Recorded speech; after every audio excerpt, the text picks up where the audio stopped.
This conference will now be safe recorded. होंगे। और वैसे भी आज से तो लॉकडाउन थोड़ा थोड़ा खोल ही दिया है ना। 9 से 12 सुनने में ये कि ये शॉप्स वगैरह खुल रही हैं।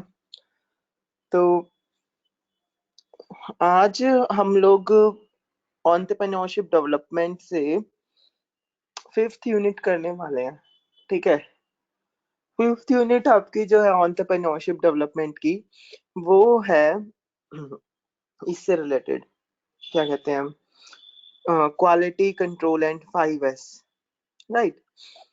बहुत इंटरेस्टिंग टॉपिक है, आपने लास्ट सेमेस्टर में भी ये पढ़ा हुआ है। आज हम दोबारा से पढ़ेंगे एक वीडियो के माध्यम से इसे। वीडियो में आपको साथ साथ समझाता जाऊंगा। वीडियो हिंदी में है, तो आप प्लीज ध्यान दीजिएगा वीडियो की ओर भी। और अगर कहीं पे कुछ समझ में ना आए तो आप अपना माइक अनम्यूट करके, अपने आप को अनम्यूट करके आप बता सकते हैं, ठीक है। और अगर वीडियो बंद हो जाती है तो भी आप मुझे बता सकते हैं, राइट। सो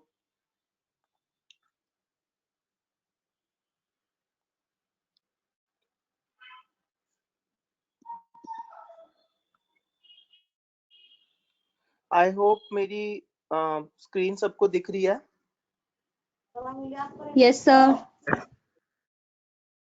ओके, सो आज हम करेंगे कार्यस्थल पर 5S। 5S क्या है बेसिकली? 5S एक क्वालिटी कंट्रोल है जो कि जापानीज द्वारा निर्मित है। जापानीज कंपनीज सभी अपनी कंपनीज में, चाहे वो कंपनी छोटी है चाहे बड़ी है, जापान के अंदर 5S फॉलो किया जाता है। ठीक है, 5S बहुत ही अच्छी चीज है और ये सभी को अपने डेली रूटीन में फॉलो करनी चाहिए 5S। और जो 5S फॉलो करता है उसको कभी कोई अपनी कार्यस्थली से शिकायत नहीं होती। उसको कभी, मतलब कि जो कहते हैं ना कि हम जहाँ पे भी जाते हैं, आप इंडियंस में यूजुअली आप ये बात देखेंगे कि इंडियंस कभी भी अपनी जो ऑर्गेनाइजेशन है उसकी तारीफ नहीं करते। वो हमेशा कहते हैं यार मैं तो फंस गया, गलत है, मैं तो दूसरी जॉब ढूंढ रहा हूँ, ये वो, मतलब वो निराश रहते हैं। वो इसीलिए because we are not following 5S in our daily routine. लेकिन आप कभी भी किसी भी फॉरेनर को देखना, वो कभी अपने जो कार्यस्थल है उसकी बुराई निंदा नहीं करेंगे। क्यों? क्योंकि दे आर फॉलोइंग 5S। वहां पे 5S फॉलो करना जरूरी है। अगर 5S फॉलो नहीं करते तो वो कंपनी ही नहीं चलाते हैं। तो 5S is very much important in industries.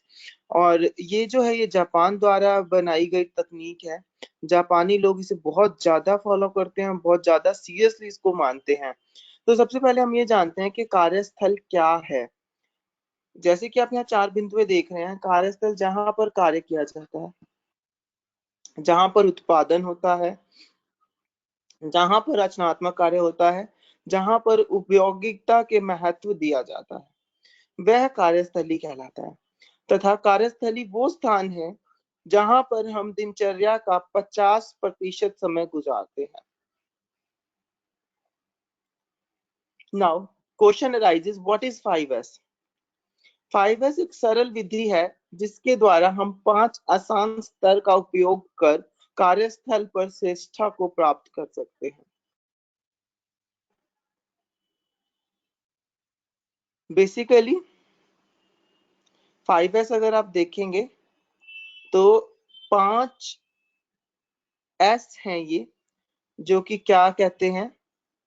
सबसे पहला है सीरी, सितोन, सेसो, सकेत्सु एंड सित्सुके।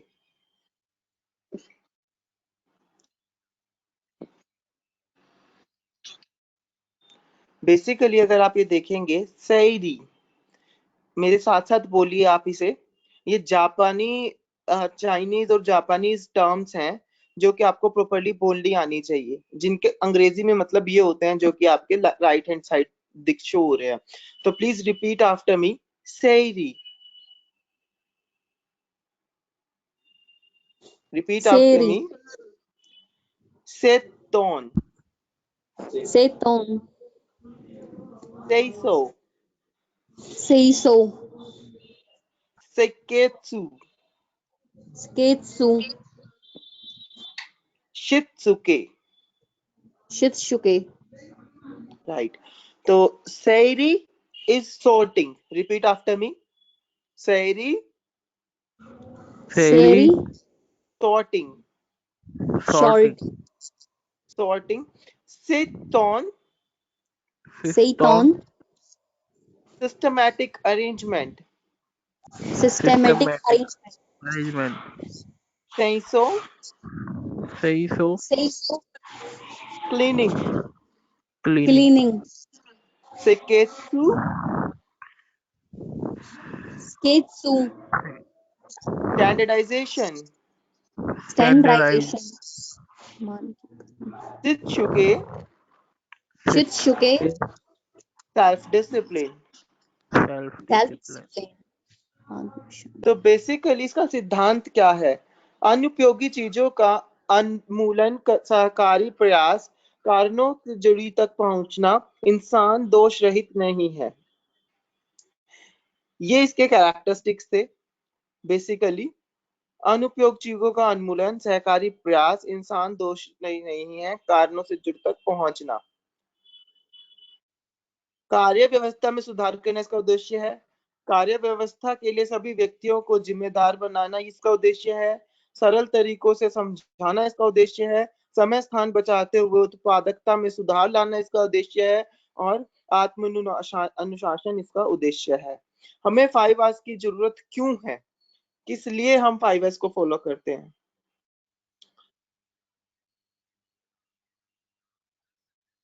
क्या आपको लगता है कि हम इस कार्यस्थल पर बिना रुकावट के काम कर सकते हैं? टेल मी।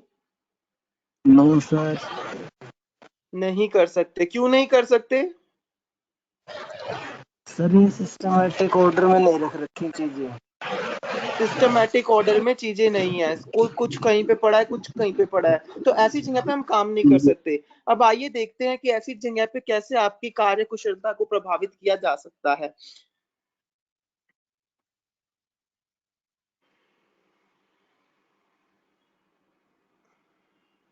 अब ये देखिए, ये व्यक्ति अपने कार्यस्थली पे आया, इसको कुछ भी कहीं पे भी जगह पे नहीं मिल रहा, इसको कुछ भी नहीं मिल रहा, इसका टाइम वेस्ट हो रहा है जस्ट। अब ये क्या कर रहा है? मार्कर को सर्च कर रहा है। मार्कर सर्च करने में इसको 15 से 20 मिनट लग गए। पेन सर्च कर रहा है, कूड़ा कबाड़ा सब जगह हुआ पड़ा है।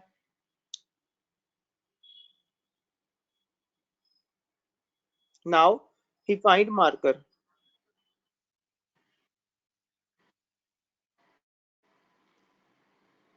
कार्यस्थल पर उचित व्यवस्था न होने की वजह से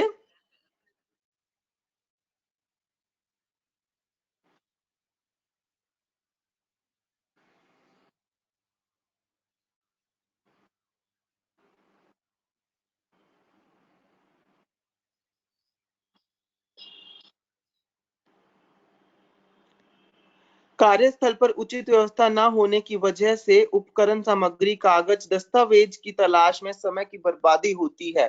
इस कारण हमें 5S की मेन जरूरत रहती है।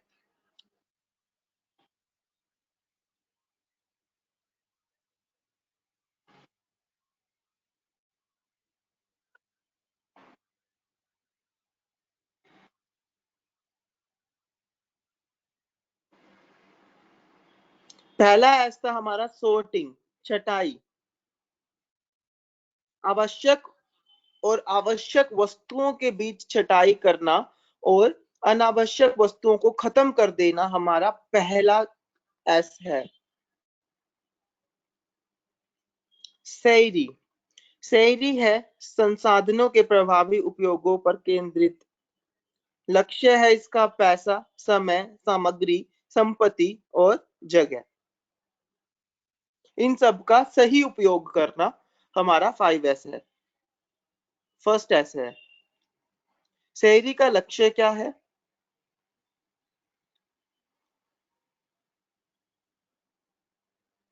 खराब को अच्छे में बदलना।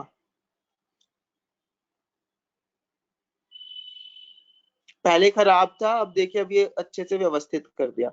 आइए छटाई को स्टोर रूम में लागू करते हैं। तथा अनावश्यक वस्तुओं को आवश्यकता वस्तुओं से छांट ले और कार्यस्थल से हटा दे। पहले फर्श कवर काम की मेज का अनुपयोगी वस्तु को हटाना है। फर्श से अनावश्यक वस्तुओं की छटाई कर रहा हूं और कूड़े को श्रेणी के अनुसार बिन में डाल ले।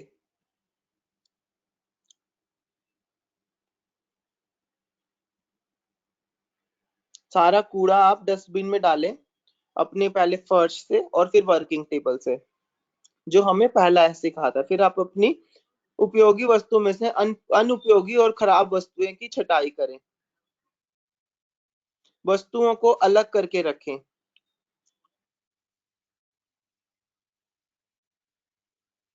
आवश्यक उपकरण अनावश्यक उससे अलग करें। खराब बैटरीज को फेंकें, कूड़े को फेंकें, अपने कागज को अलग करके रखें। अब देखिए, कूड़ा भी इन्होंने दो तरीकों से यूज करे हैं। एक वो वेस्ट जो बायोडिग्रेडेबल है और एक वो वेस्ट जो कि बायोडिग्रेडेबल नहीं है। बायोडिग्रेडेबल वेस्ट वो होता है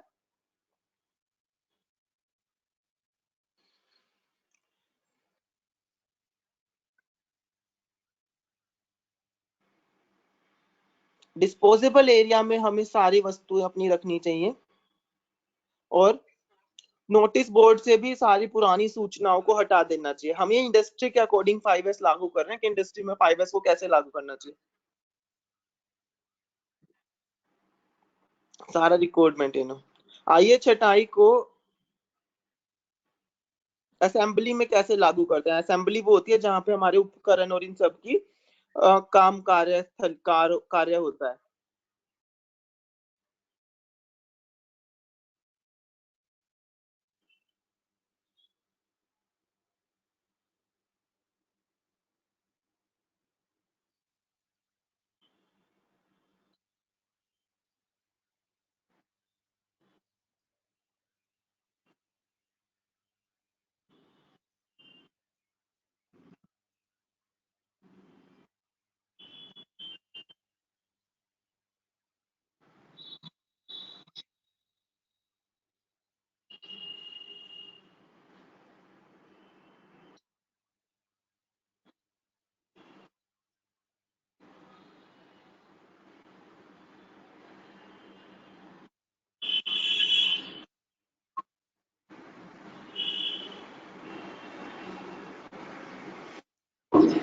ये सब छटाई का महत्व हमें बता रहे हैं, छटाई का क्या महत्व है।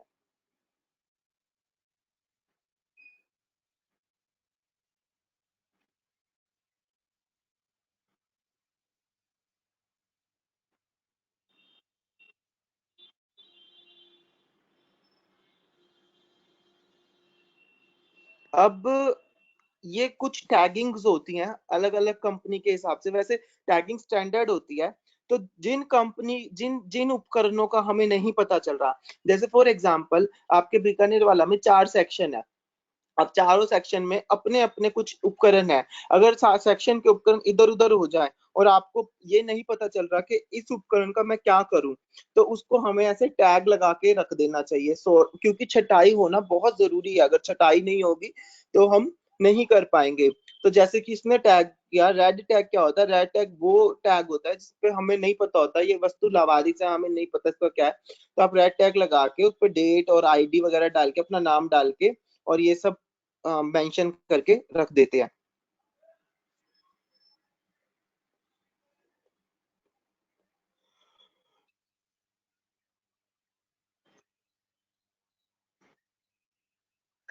किसी भी उपकरण को इंडस्ट्री में फेंकने से पहले हमें रेड टैग एरिया में रखना चाहिए।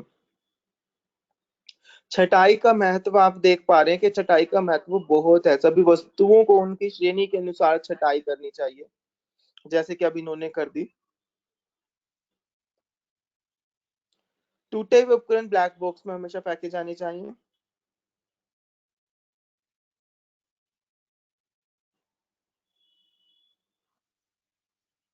ये थी इंडस्ट्री के हिसाब से। अब हम दैनिक जीवन में देखते हैं छटाई हम कैसे लागू करें।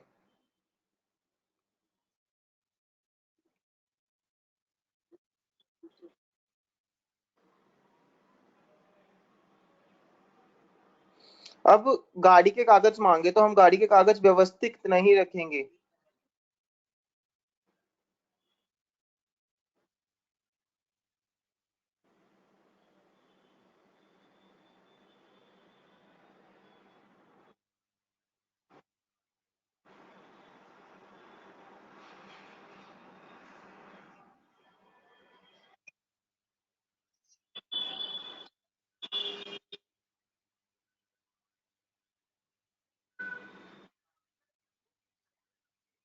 उन्हें अलग कर दे।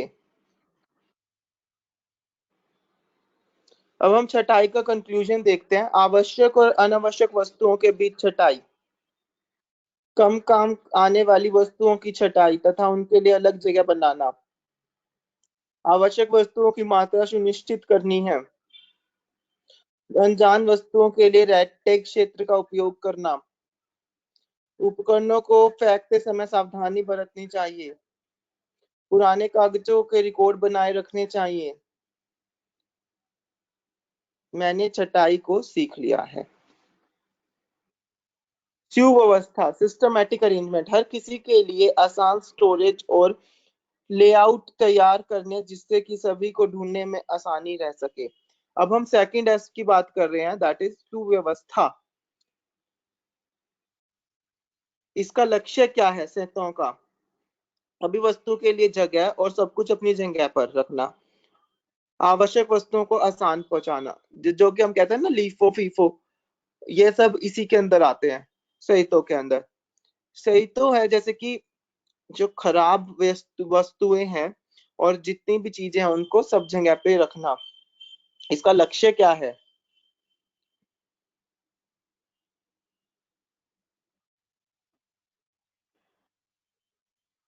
ऑफिस क्षेत्र में हम कैसे सिस्टमैटिक अरेंजमेंट बनाए रखें? अब देखिए ये कोई आपको सिस्टमैटिक लग रहा है? बॉस ने कॉल किया, बॉस ने यहाँ पे इससे मांगी कि मुझे जल्दी से मंथली कोर्स फाइल भेजो। ठीक है, बॉस का फोन आया कि मुझे जल्दी से मंथली कोर्स फाइल भेजो। इसने कहा ओके सर। तो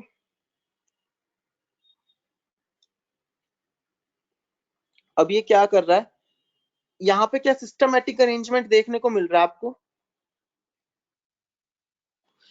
क्योंकि सिस्टमैटिक अरेंजमेंट नहीं है तो इसको वो फाइल नहीं मिल रही, जबकि फाइल इसने बनाई है।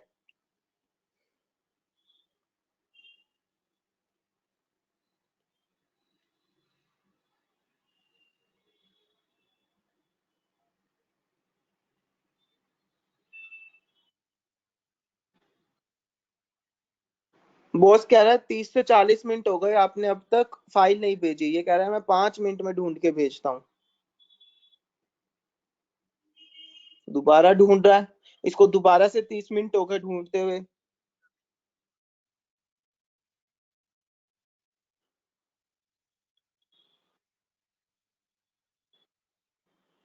आइए देखते हैं कि आप अपने ऑफिस एरिया की सुव्यवस्था को कैसे कायम कर सकते हैं। सारे फोल्डर्स को, कंप्यूटर की फाइल्स को उनकी श्रेणी में तथा तरीके के अनुसार रखें।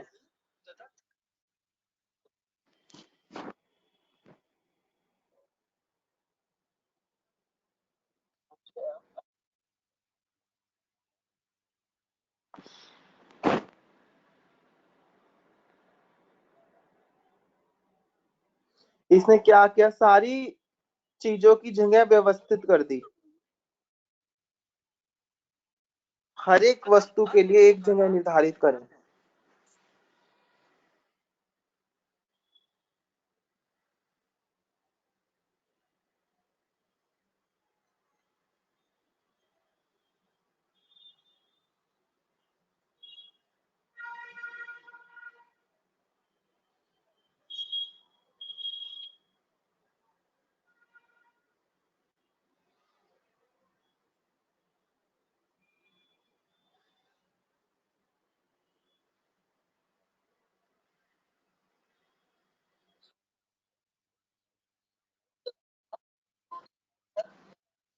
सूचना उनकी श्रेणी के अनुसार लगानी चाहिए हमें।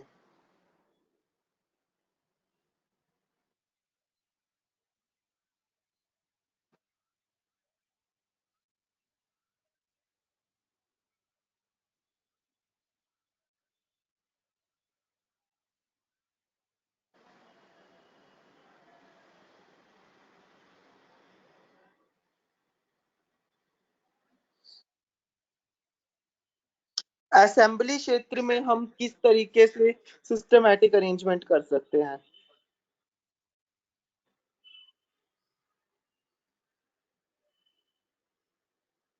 जैसा कि आप देख पा रहे हैं कि अब इसको रोककर लगाना था, इसको रोककर नहीं मिल रहा। ये हमारी ना सर्विस इंडस्ट्री है जो स्पेयर पार्ट्स की है, तो अब इसको रोककर मिल नहीं रहा, इसको रोककर लगाना था। रोककर लगाने के लिए इसका टाइम आउट हो गया और मशीन इसकी बन नहीं पाई। तो अगर यहाँ सिस्टमैटिक अरेंजमेंट होता तो ये सुव्यवस्था कायम कर सकता था।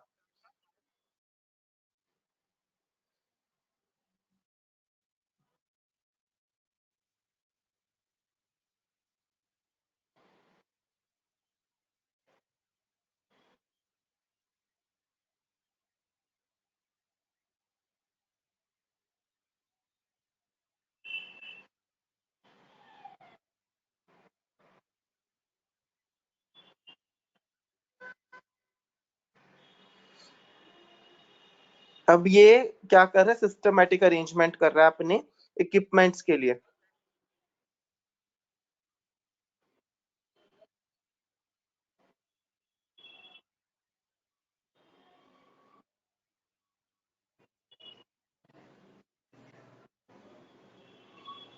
भारी उपकरण कंधे की ऊंचाई से नीचे ही रखो।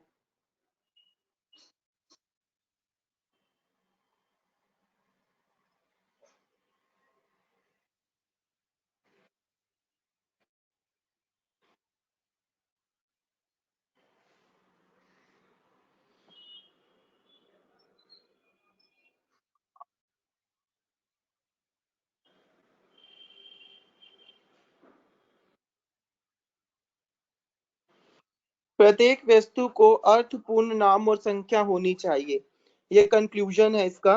प्रत्येक उपकरण के लिए एक निश्चित जगह होनी चाहिए। सुनिश्चित करें कि कितनी मात्रा रखी जा सकती है। बार बार इस्तेमाल होने वाली सामग्री कार्यस्थल के निकट ही रहनी चाहिए। भारी उपकरणों को कंधे की ऊंचाई से नीचे ही रखना चाहिए। वस्तुओं को उसकी श्रेणी के अनुसार ही रखना चाहिए। तो ये है हमारा सेकंड एस सिस्टमैटिक अरेंजमेंट। तीसरा है क्लीनिंग, सफाई। सफाई में कचरा, गंदगी, धूल और भारी कणों की सफाई शामिल है तथा सफाई में निरीक्षण भी शामिल है। आइए जानते हैं सफाई के बारे में।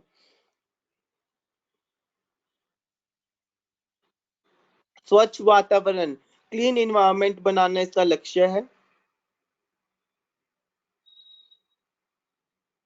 सेसो, अब आप ये देखिए, क्या ये सेसो है? नो, बिकॉज ये सारा गंदा पड़ा है। खराब को अच्छे में परिवर्तित करना सेसो कहलाता है। अब ये व्यवस्थित है तो ये अच्छा लग रहा है, तो इट इज कॉल्ड एज सेसो। ऑफिस के क्षेत्र में सेसो कैसे किया जाता है ये देखते हैं।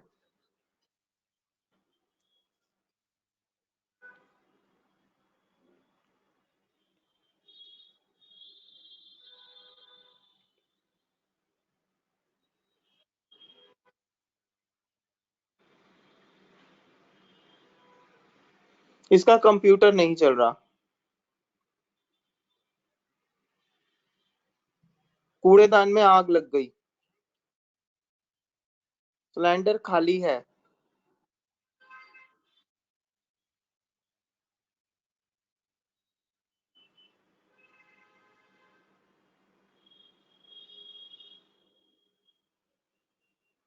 रोज अपनी कंप्यूटर टेबल, अपनी वर्किंग टेबल को साफ कीजिए।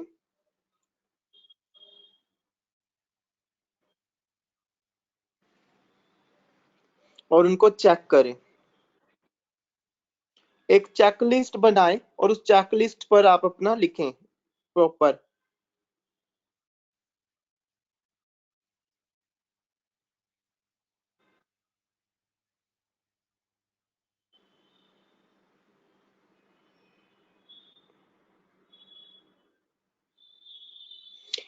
ये काम जरूरी नहीं आप खुद करें, आप अपने पीएन से, डीओ से, इनसे भी करवा सकते हैं। आप अपना काम खुद कीजिए।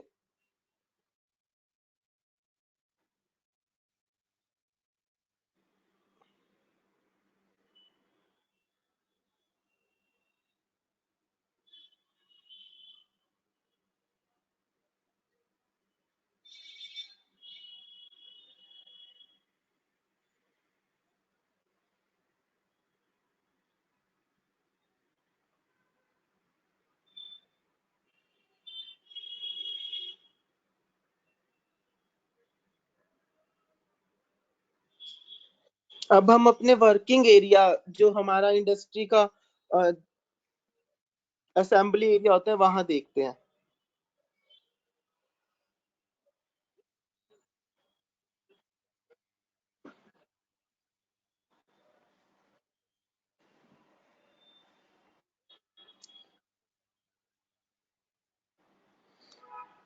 मशीन कांप रही थी, 2 दिन तक इसने नजरअंदाज किया।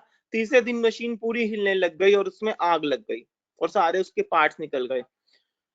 हमें मामूली खराबी को भी नजरअंदाज नहीं करना चाहिए तथा सफाई के समय हर चीज का निरीक्षण करना अनिवार्य है।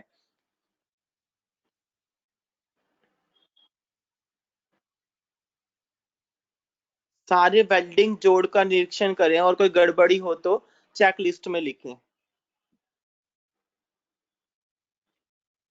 नियमित रूप से अपनी मशीनें और उनका निरीक्षण कीजिए, उनकी सफाई कीजिए। अगर वो करंट लग रहा है या वो हिल रही है, उनके नट बोल्ट, उनकी फिटिंग, उनके ब्लेड्स, सब कुछ चेक करें।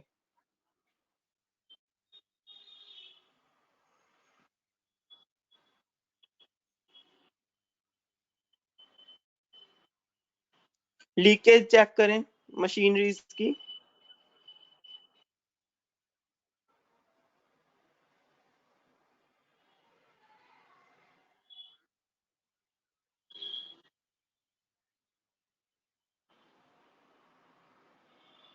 चेकलिस्ट बनाना बहुत इंपॉर्टेंट है गाइस, यहाँ ध्यान दीजिएगा। चेकलिस्ट बनाना किसी भी चीज का आपको आना चाहिए। यहाँ पे आपकी ये असाइनमेंट रहेगी कि you have to prepare a checklist of your house.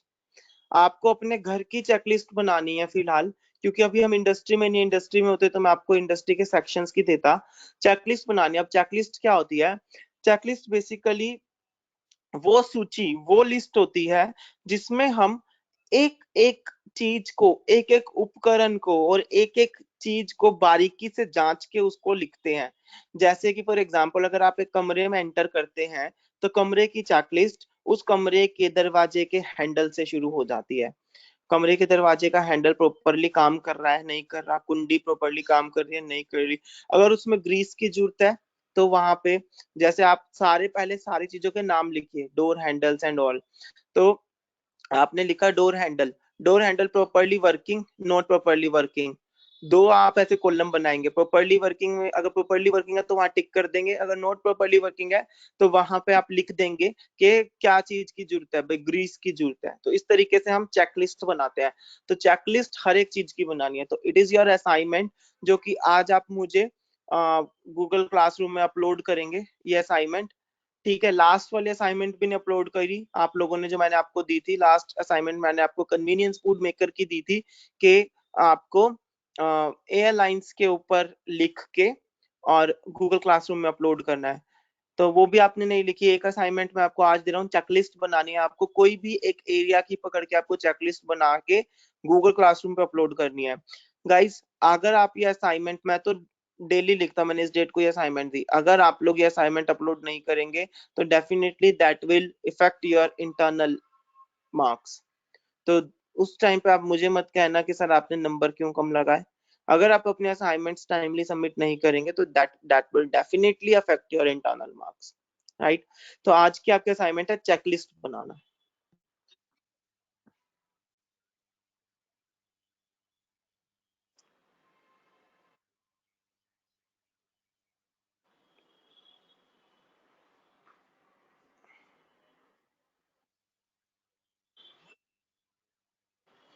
धूल हमें कहीं पे नहीं जमने देनी, क्योंकि धूल मॉइस्चर पकड़ के, डस्ट डस्ट जो है मॉइस्चर पकड़ के उसका रूप ले लेती है, ग्रीस बनने लगती है।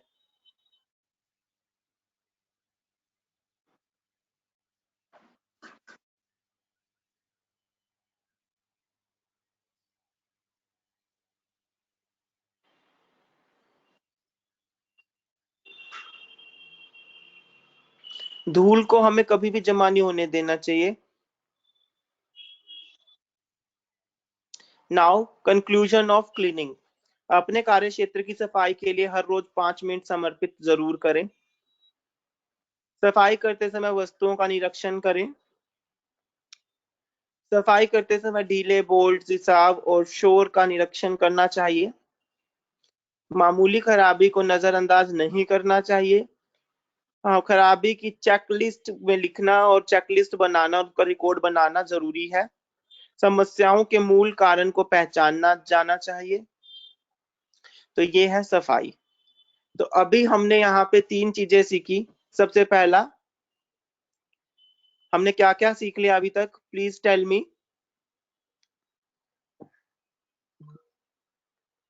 3S हमने कर लिए। कौन कौन से? सर पहला छटाई, दूसरा व्यवस्था और तीसरा सफाई। Very good, Trebia. तो ये हमने 3S किया। अब हमारे पास बचते हैं 2S, उसके बारे में जानते हैं अब हम। स्टैंडर्डाइजेशन, मानकीकरण आदेशों का स्थापित करना है, आदर्शों को स्थापित करना है। स्वच्छता और कार्य का स्टैंडर्ड स्तर तैयार करना और आदर्शों को बनाए रखने के लिए स्टैंडर्ड को अच्छे से वर्णन करना है स्टैंडर्डाइजेशन, जिसको कहते हैं सिकेत्सु। सिकेत्सु का लक्ष्य क्या है? अधिकतम लाभ। जब हर व्यक्ति स्टैंडर्ड के अनुसार कार्य करेगा तो बर्बादी और फजूल खर्ची कम होगी। एथिक्स को बरकरार रखना मेन स्टैंडर्डाइजेशन का काम होता है। ठीक है, जैसे कि बहुत ज्यादा गुस्सा करना या बहुत ज्यादा ओवर रिएक्ट करना। ठीक है, व्यवहार को संतुलित रखना। डेंजर है तो उनकी जैसे हमें साइन बोर्ड्स लगा के रखना। अब हम देखते हैं कि किस तरीके से हम स्टैंडर्डाइजेशन दैनिक जीवन में इस्तेमाल कर सकते हैं और हमारी दिनचर्या का हिस्सा किस तरीके से हम इसको मना सकते हैं। दैनिक जीवन में मानकीकरण कैसे उपयोग करते हैं, देखते हैं। अगर देखो, अगर हमें ये दिशा दिखाने वाले बोर्ड ना हो तो हम क्या पहुंच पाएंगे सही? अगर ये डिवाइडर पे अगर ये ऐसे ना लगे हो तो हम क्या काम कर पाएंगे प्रॉपरली? तो ये होते हैं स्टैंडर्डाइजेशंस। अगर ये रेड लाइट्स ना हो तो हम क्या रुकेंगे? नहीं रुकेंगे। अगर ये डिवाइडर ना बने हो तो क्या हम रुकेंगे? नहीं रुकेंगे। तो हमें हमारी सीमा का पता बताते हैं स्टैंडर्डाइजेशंस।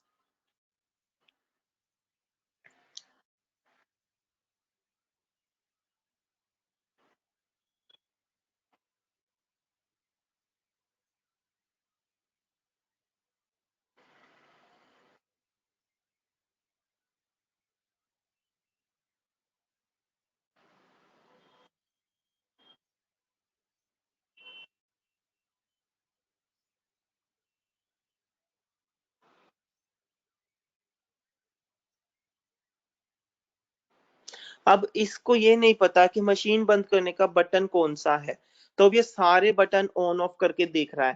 ठीक है, और इसको कुछ स्पष्ट नहीं हो रहा कि मशीन का बटन कौन सा है, तो इसने अपने सर को फोन किया कि मुझे कुछ नहीं पता चल रहा कि कौन सा बटन किसका है। अब यहाँ पे अगर स्टैंडर्डाइजेशन किया होता इन्होंने तो इसको पता चल जाता। तो इसने क्या किया, सारे बटनों के उचित नाम यहाँ पे डाल दिए।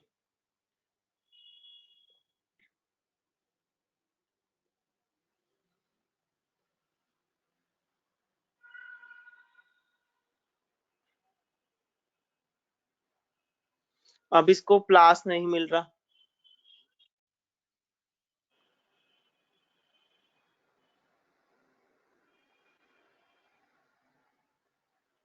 अब नट निकला हुआ था तो उसने मशीन ऑन कर दी, उसको पता नहीं था।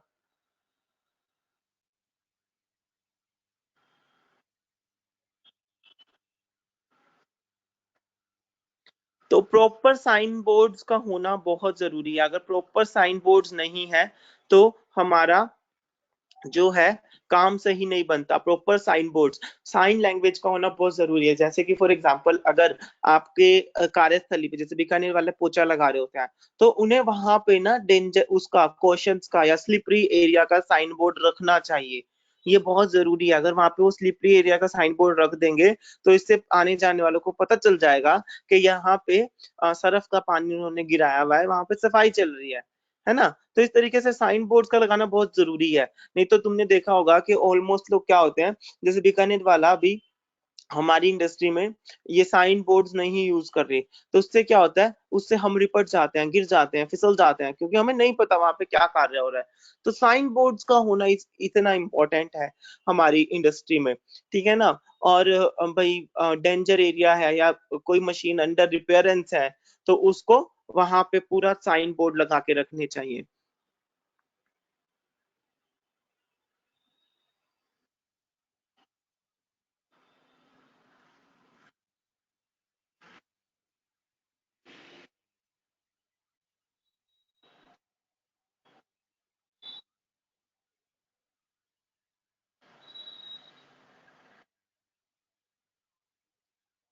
गीले फर्श पर हमेशा सावधानी बोर्ड रखने चाहिए हमें। उनकी डायरेक्शंस हमें, गैस पाइपलाइंस की डायरेक्शंस हमें लगानी चाहिए। दुर्घटनाओं से बचने के लिए मशीनों को गर्म और स्टिकर लगा के रखने चाहिए कि भाई ये हॉट सरफेस है, ये कोल्ड सरफेस है, ताकि हम उसको छुए ना डायरेक्टली। और हमें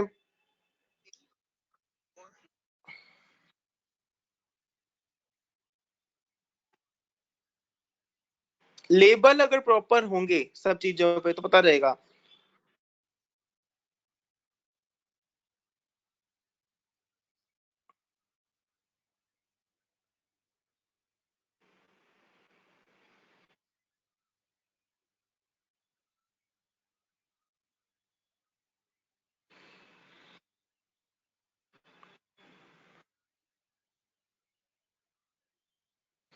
गेज हमेशा होना चाहिए, जैसे कि आपने अपनी बीकानेर वाले के अंदर भी देखा होगा, जितने भी स्टीम बॉयलर्स हैं या जितने भी हमारे गैस के उपकरण हैं, उनके ऊपर ये मीटर लगा होता है। इसको गेज बोलते हैं, ये जो मीटर है इसको गेज बोलते हैं। गेज से क्या होता है, हमें ये पता चल जाता है कि कितना प्रेशर ऑफ स्टीम हमें चाहिए, तो उतना प्रेशर ही हम खोलते हैं, ठीक है ना। कितनी गैस हमें चाहिए उतना ही प्रेशर हम आगे से नोब का खोलते हैं, ठीक है। अगर हम हमारा गेज नहीं लगा होगा तो हम असंतुलित,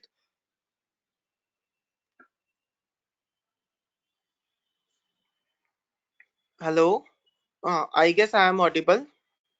तो हम जी सर। असंतुलित, ओके, तो हम असंतुलित गैस और असंतुलित स्टीम निकालते हैं, जिससे कि क्या होता है, एक्सप्लोजन हो सकता है या दुर्घटना हो सकती है।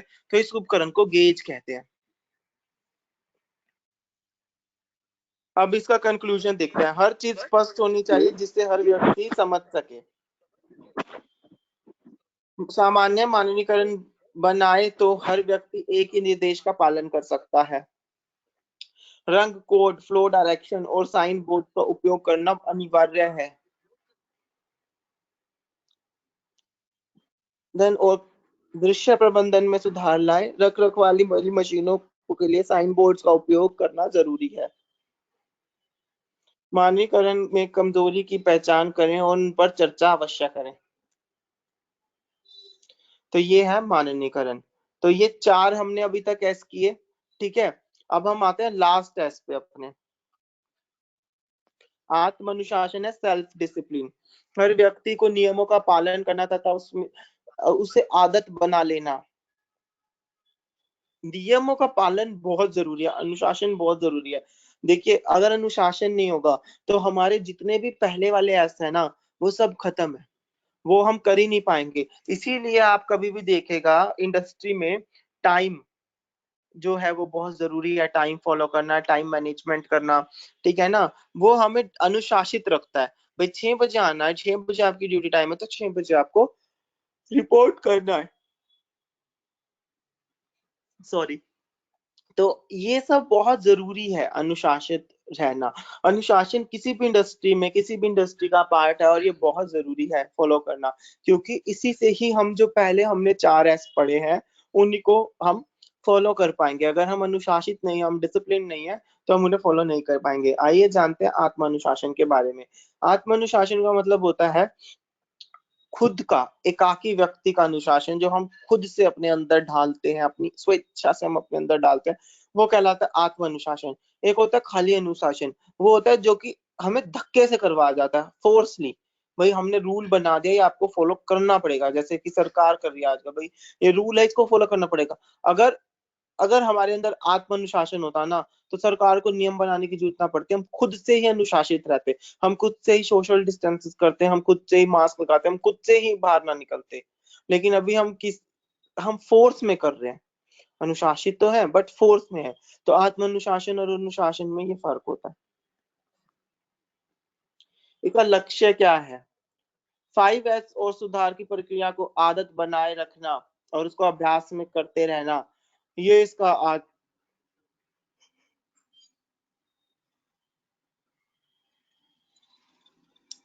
शित्सुके शित्सुके शित्सुके क्या है कि खराब को अच्छे में परिवर्तित कर देना। ठीक है, अपना अपना काम बांट के करना, अपना अपना काम अच्छे से निर्धारित समय पे पूरा करना। असेंबली एरिया में कैप, हेलमेट ये सब पहन के रखना।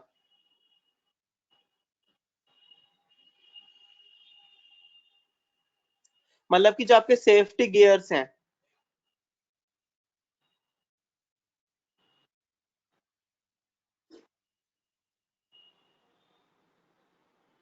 हमेशा कोई भी काम करने से पहले, देखो ये एक चीज हमें आत्म अनुशासन बहुत अच्छे से सिखाती है। कोई भी काम करने से पहले आपको एक सूची बनानी चाहिए। इसीलिए कहते हैं ना हम लोग, एक डायरी बना के रखो, उसमें डेट डाल के और एक सूची बनाइए कि ये आज मुझे ये काम करने हैं, और वो काम होते जाए तो उसके आगे टिक करते जाइए। तो अपनी एक 5 मिनट अपनी सूची बनाने में समर्पित करने चाहिए। दूसरा, कार्यस्थली पे जाने से पहले हमें सेफ्टी गियर्स, जो हमारी यूनिफॉर्म है, जो हमारी सेफ्टी गियर्स है, उनका उपयोग करना चाहिए।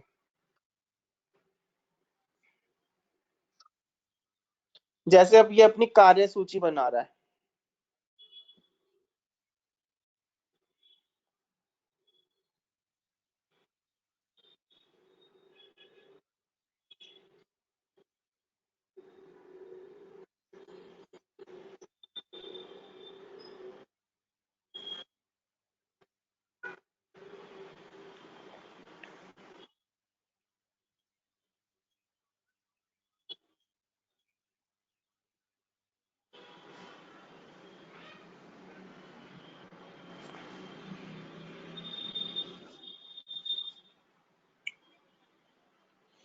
जैसे कि इसने सूची बनाई मेरे आज के क्या लक्ष्य हैं, तो वो लक्ष्य पूरे होते जाएं तो उसको टिक मार्क करते जाएं।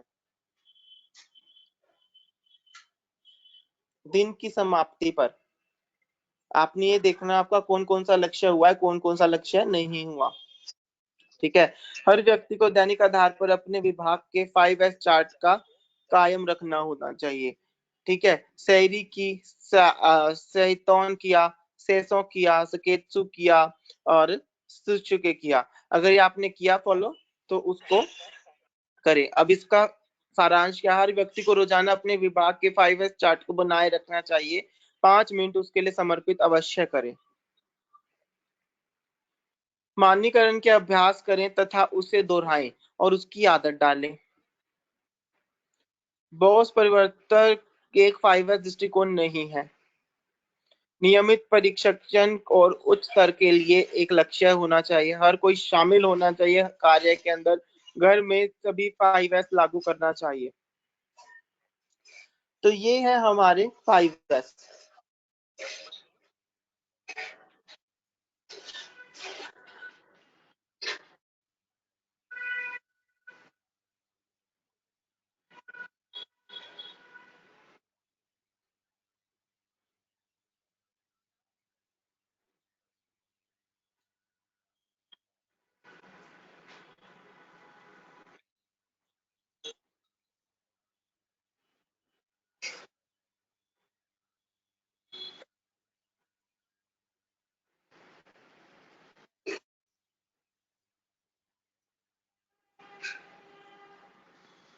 देखिए, 5S जो है जरूरी नहीं कि इंडस्ट्री में ही फॉलो, घरों में भी सब जगह 5S फॉलो करना चाहिए।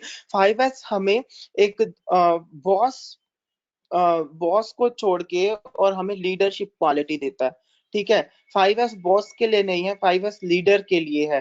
तो हर एक व्यक्ति को 5S फॉलो करना चाहिए। ठीक है, 5S से हम एक अनुशासित व्यक्ति बनते हैं, हम डिसिप्लिन व्यक्ति बनते हैं, और हमारा सारा काम सब कुछ जगह पे हमें मिलता है और व्यवस्थित मिलता है, जिससे कि हमारा टाइम बचता है और हमारी एनर्जी बचती है। ठीक है, इसलिए 5S हर जगह फॉलो करना चाहिए। और आखिरी में इन्होंने एक चीज ये बताई, अगर आपने ध्यान दिया होगा, कि हम शुरू से बचपन से पढ़ते आ रहे हैं, every action have equal and opposite reaction. अब चाहे वो ये बातें निर्जीव वस्तुओं के ऊपर भी लागू होती है। अगर आप अपनी वस्तुओं को ढंग से रखते हैं, अगर आप अपनी वस्तुओं को ढंग से सुसज्जित रखते हैं, साफ रखते हैं, तो वो वस्तुएं भी आपको ऐसा लगेगा जैसे बोल रही हैं। जैसे कई बार आपने देखा होगा, हम ऐसे मंदिरों में जाते हैं, तो जहां पे जाके हम ऐसा लगता है कि यहाँ की इस मंदिर की मूर्तियां ऐसे लग रहा है जैसे भी अपने मुंह से बोलेंगी, बात करेंगे हमसे। वो किस कारण? बिकॉज उस मंदिर में 5S फॉलो हो रहा है। वो डेली उन मूर्तियों को साफ कर रहे हैं, उनको मिला रहे हैं, उनको धुला रहे हैं, और उन मूर्तियों के अंदर एक चमक है, जहां जबकि दूसरे मंदिर में 5S फॉलो नहीं हो रहा, जिसके कारण कि हमें वहां जाके अच्छा नहीं महसूस होता। तो 5S always gives a positive attitude and a positive environment in our daily life. So 5S is that much important for us. तो I hope कि आप लोगों को 5S समझ में आया, और 5S के गुण, 5S की डेफिनेशन और उसके लक्ष्य के बारे में आपको पता चला, राइट? तो ये था पूरा 5S के बारे में। तो एक बारी मुझे फटाफट से रिपीट करो कि 5S क्या है, और 5S में कौन कौन से एस आते हैं, और फटाफट से थोड़ा थोड़ा मुझे 5 एस के बारे में बता दो। कौन बताएगा?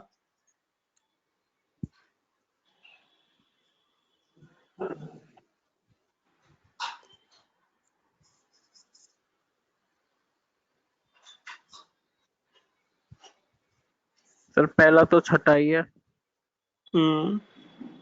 छटाई में सर मतलब जो आवश्यक वस्तु है उनको अलग कर ले, और जो अनावश्यक वस्तु है उनको डस्टबिन में डाल दें जो आपकी जरूरत नहीं है। ओके। और सर सेकंड व्यवस्था में सर जो मतलब एक तरह से व्यवस्था रखनी चाहिए कि कौन सी चीज कहाँ पे होनी चाहिए, फिक्स जगह होनी चाहिए हर चीज। और सर सफाई सफाई सर मतलब इक्विपमेंट्स वगैरह और वर्क प्लेस सफाई मतलब पूरे उसकी क्लीन होना चाहिए, कहीं पे भी धूल मिट्टी नहीं जमनी चाहिए। और सर मानकीकरण में सर हर जगह के हिसाब से साइन बोर्ड लगे होने चाहिए, और उनके नाम लिखे होने चाहिए। और सर आत्म अनुशासन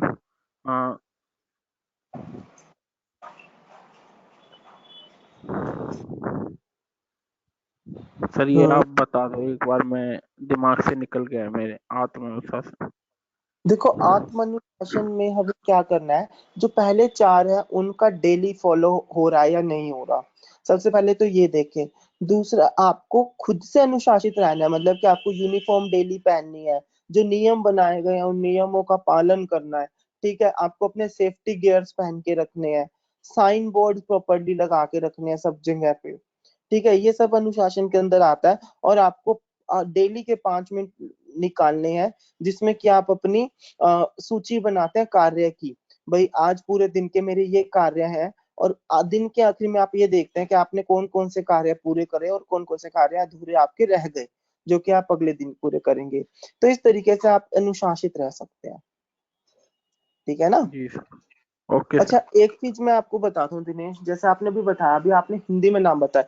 5S जो है, देखो, चाहे आप हिंदी में अटेम्प्ट करो चाहे आप इंग्लिश में अटेम्प्ट करो, ठीक है, लेकिन जब भी आप 5S लिखेंगे तो आपको लिखने की वो जो जापानीज टर्म है वो ही पड़ेंगी एडिंग में। तो सेरी, सेकेत्सु, सेसो, ठीक है ना, आपको ये लिखनी पड़ेंगी, अदरवाइज आपका क्वेश्चन गलत माना जाएगा। क्योंकि ओके सर। हाँ, ये जो 5S है ये जापानी तकनीक है जो मैंने आपको बताई, ये जापानीज लोग बहुत ज्यादा फॉलो करते हैं। और जो भी ये फॉलो करेगा ना, आप देखना, वो इंसान ज्यादा खुश रहता है।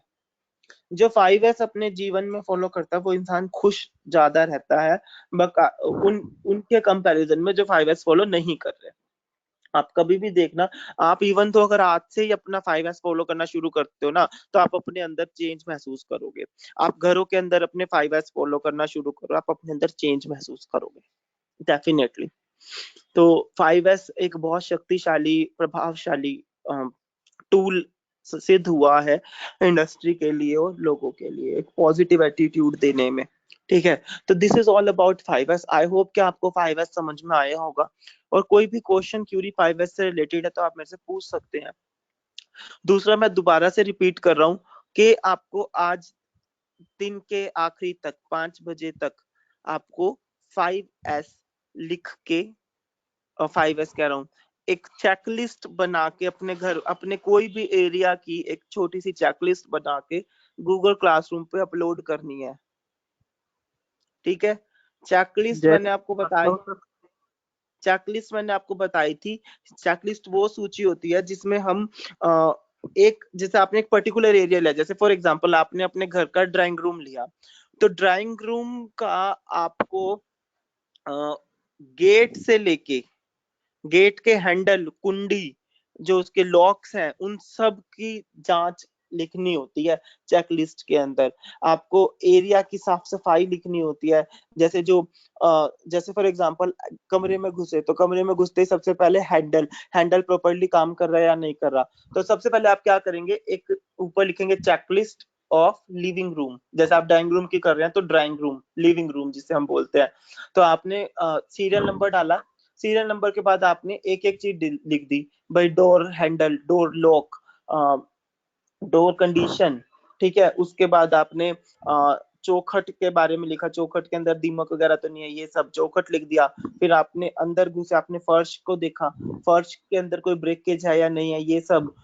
जो हम आउटस्कर्टिंग बनाते हैं फर्श की, जो कोने बना देते हैं ना फर्श के, तो वो टूटे हुए हैं या नहीं है, ये सब।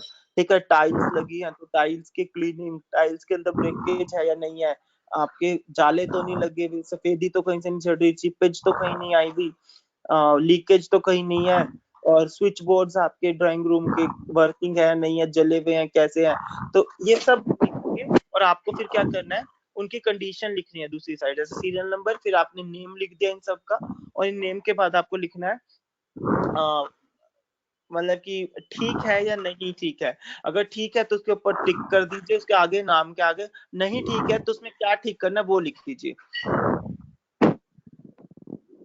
है, तो इस तरीके से चेकलिस्ट बनाई जाती है। तो चेकलिस्ट आपको बनानी आनी चाहिए हर एक एरिया की। चेकलिस्ट बनाना बहुत जरूरी है as being a service industry, और आप पार्ट हैं प्रोडक्शन के, तो आपको चेकलिस्ट बनाना आना चाहिए।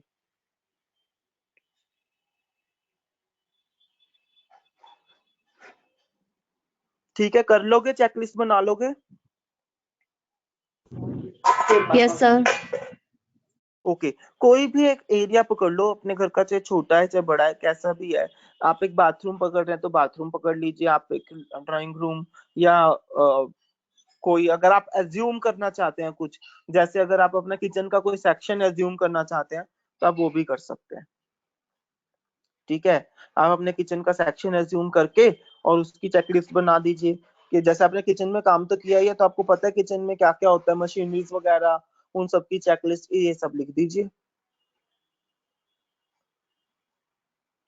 ठीक है, तो दिस इज ऑल अबाउट